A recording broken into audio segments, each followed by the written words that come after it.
آئین میں 27ویں ترمیم پر کام شروع، آئینی بینچ سے آئینی عدالت کی طرف جانے کا معاملہ بھی مشاورت کا حصہ۔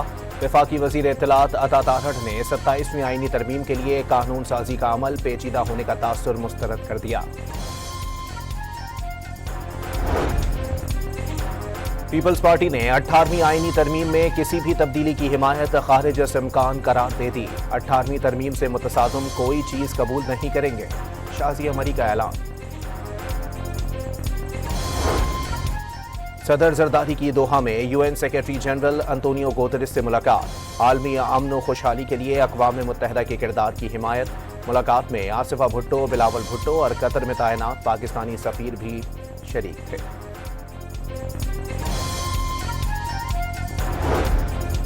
وفاقی وزیر رانا تنویر حسین کی ایرانی سفیر رضا امیری مقدم سے ملاقات، برادری پڑوسی ملک کا 3.5 لاکھ مویشی درآمد کرنے کی خواہش کا اظہار۔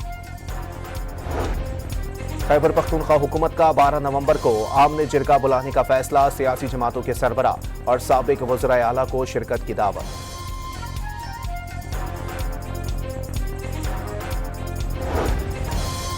کراچی کے علاقے گارڈن رام سوامی میں ٹریفک حادثے کا شکار نوجوان کی نماز جنازہ ادا، گورنر سندھ کامران ٹیسوری کا سوگوار خاندان کے گھر جا کر اظہار تعزیت۔ لاہور کے علاقے شاہدرہ میں پولیس کانسٹیبل نے جان خطرے میں ڈال کر رکشہ ڈرائیور کو بچا لیا، حادثے میں کانسٹیبل شدید زخمی۔ اور پہلے ون ڈے میں جنوبی افریقہ کا پاکستان کو جیت کے لیے 264 رنز کا ہدف۔